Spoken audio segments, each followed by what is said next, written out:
Will the congregation be seated as I request the Vicar General and the presenters to present Harun. Father in God, we present to you the Venerable Harun Muratha to be installed as an Archdeacon. Take care that this person you have presented to us this afternoon is well-rounded and a godly man, suitable to exercise the ministry of the word and honor God and the building of his church. Yes, we have examined him and found him fit for the new assignment. Thank you very much. We request the presenters to get seated as Harun now faces the congregation. Brothers and sisters, we are gathered here before God to install the Reverend Harun Muratha as an Archdeacon, and this day assign him Archdeacon stall in this cathedral, where they will be sitting together with the other archdeacons. If there is anyone who has an objection why he should not be installed as an Archdeacon, please say it now.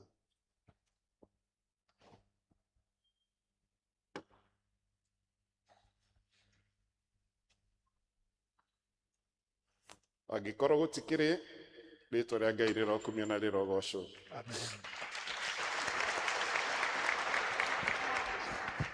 Brothers and sisters in the Lord, every Christian is called to follow Jesus Christ, to serve God in the power of the Holy Spirit.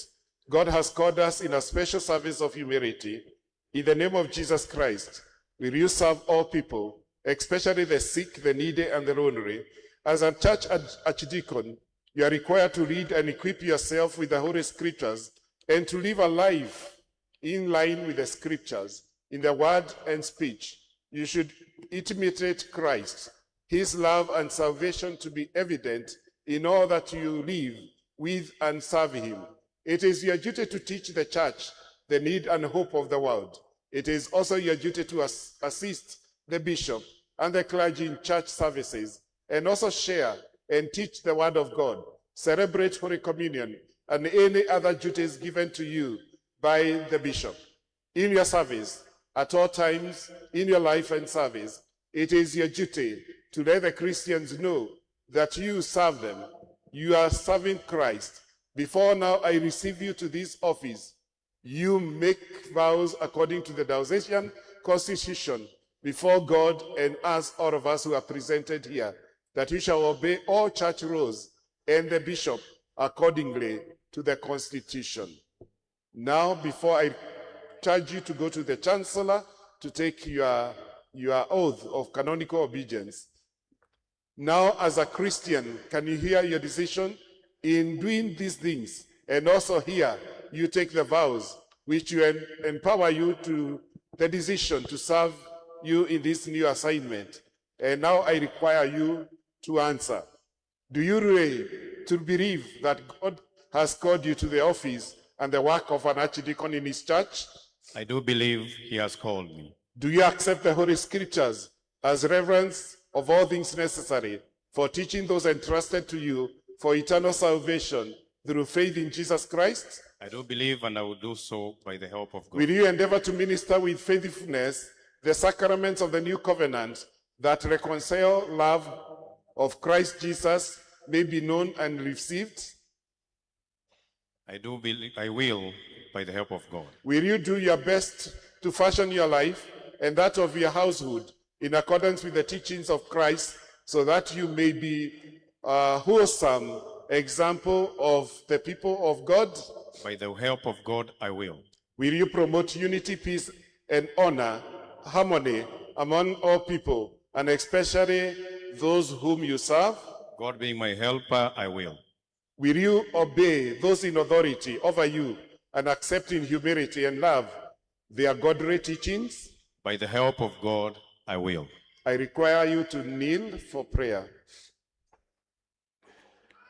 And now may Almighty God, who has given you the will to undertake all these things, give you the strength to perform them, that he may complete that work which he has begun in you, through Jesus Christ, our Lord and Savior. Amen. Please now to move to the Chancellor. She'll guide you now on how many vows to make. Please, Honorable, come with your husband. Where is the Bible?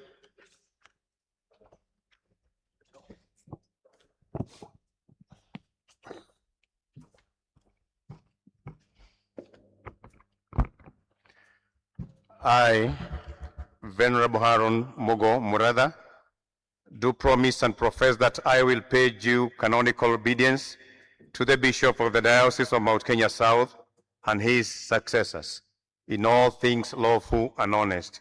So help me God. I, Venerable Harun Mogo Muratha, priest, having already taken and subscribed the declarations and oaths which by law or custom are required, do solemnly promise to undertake the duties of an archdeacon in the church, in the archdeaconry or office assigned when duly admitted thereto. I promise to uphold the authority of the bishop and his successors in all legal and just demands, and I agree to exercise the said office of archdeacon for so long as may be required of me by the Bishop of the Diocese of Mount Kenya South and his successors. So help me God.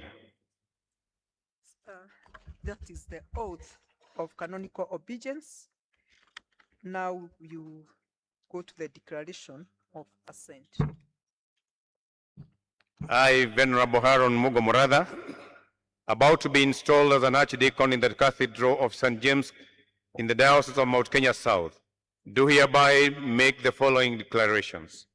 I assent to the 39 Articles of Religion and of the Book of Common Prayer and of the ordering of bishops, priests, and deacons. I believe the doctrine of the Anglican Church as herein set forth to be agreeable to the Word of God in public prayer and administration of the sacraments, and I will use the form of the said book prescribed and none other except so far as shall be ordered by lawful authority.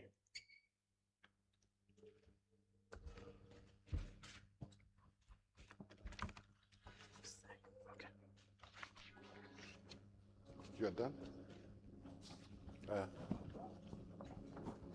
Muthenya umwe Ngai arĩ gwĩkĩra kĩũndũ oke mwetu wĩna rũrĩa rũtũragio nĩ arĩa arathime tumwe twao Erohimu arĩ gũkindĩria mũthenya o mwetu riũa rĩa wega rĩrathĩre na kũrĩa ũrĩ wone we uga muthenya ũmwe Ngai arĩ gwĩkĩra kĩũndũ oke mwetu wĩna rũrĩa rũtũragio nĩ arĩa arathime tũnua twao Erohimu arĩ gũkindĩria mũthenya o mwetu